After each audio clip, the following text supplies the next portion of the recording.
Switzerland's democracy risks losing touch with the future. You may ask yourself, what? Switzerland, one of the oldest and most well-established democracies in the world? Yes, if we don't keep taking care of it, if we don't keep recognizing how important it is for young people to participate and to be heard. So why do I care about youth participation? When I was 12 years old, I met a member of the Youth Parliament of Zurich who encouraged me to join. At my very first session, I was part of the working group on youth participation. And later, I became co-president of that youth parliament, and I've stayed politically active ever since. At 14, I founded the youth parliament in my hometown, together with others. And today, I am a student and a columnist. So let's first look at the particularity of Switzerland's democratic system. Swiss people over 18 not only get to elect their representatives, but they also get to vote on concrete proposals. For example, the Swiss electorate refused the introduction of 6 weeks paid annual leave instead of 4, as it currently is. The reason? Because it would cost too much, putting jobs at risk, raising wage costs up to 4%, and some even say putting the economy at risk. This was in 2012. 12 years later, the Swiss voters accepted a 13th pension payment, knowing that it would cost us from next year on 4.2 billion francs every year. And who voted in favor? Mostly the over 50s and over 65s, so those who are going to profit from it, outvoting the younger generations who are most likely going to pay for it. What does this show us? That in an increasingly individualistic society, we tend to vote with our own interests in mind. And I hope also shared interests. But still, the system works as long as every group is represented. But when we, my generation, always have one of the lowest voter turnouts in votes and elections, then this becomes a risk, a new challenge for democracy. Democracies worldwide are under pressure. In Switzerland, one of our biggest challenges is aging society, and it affects democracy too. So you may ask yourself, why don't you young people just go and vote then? Are you all unpolitical? I don't think so. Studies and the public debate show that most of us care deeply about social and political issues. But there are many reasons why some of us still don't participate. Maybe we don't feel addressed by institutional politics, or we don't understand the language used by politicians or the issues we're asked to vote on. Some of us maybe are too privileged to use their right to vote or not privileged enough to participate. And while most of the things today are done digitally, voting and democracy still only takes place on paper. All these reasons and many more contribute to my generation having one of the lowest voter turnouts. And this is a problem because if we make decisions together, I believe that we make the best decisions. The more experienced voters bring their perspective, and the younger ones bring a fresh, open-minded view. And we have to live with the consequences of the decisions made today the longest.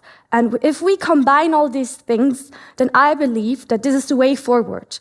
Then we make decisions together and we carry the responsibility together. If we agree on that aging is also a challenge for democracy, then I ask myself, what would democracy's anti-aging cure be? I don't have one solution, but I have 4 ideas, 4 thoughts to think about, to rethink our system, and maybe to introduce change. So, I mentioned before, almost everything takes place digitally nowadays. How do we plan a trip? How do we stay in contact with friends remotely? How do we manage our finance? For most of my generation, and I think for most of us, the answer is simple. It's digitally, online. But democracy still only works on paper. In Switzerland, you have to open the letter, fill it out by hand, go to the next postbox, or go to the polling station on a Sunday morning. Doesn't seem too appealing after a night out. So the introduction of e-voting, of electronic voting, seems long overdue. By that, we could make our system more inclusive, not only for the younger people, the digital natives, but also for people who, due to physical barriers, find it hard to participate at the moment. So accessibility is key, and we could use the means of digitalization. But still, we need the education to make informed decisions. How do we learn about how our system works? I was lucky enough to grow up in a family where we talked about politics, where I could ask all my questions and where my opinions were being heard. But I know that this isn't the case for everyone, that not every parent can explain how our system works. And for equality of chance, I think it's crucial that we all get the access to the knowledge, to the competences, to be able to participate. That's why schools play such a key role. And for example, I regularly go to secondary schools to do workshops on democratic skills for the organization of Swiss youth parliaments. There, it's only a morning or an afternoon, but I believe that it has a lasting impact. First, we look at how our system works, how change is implemented.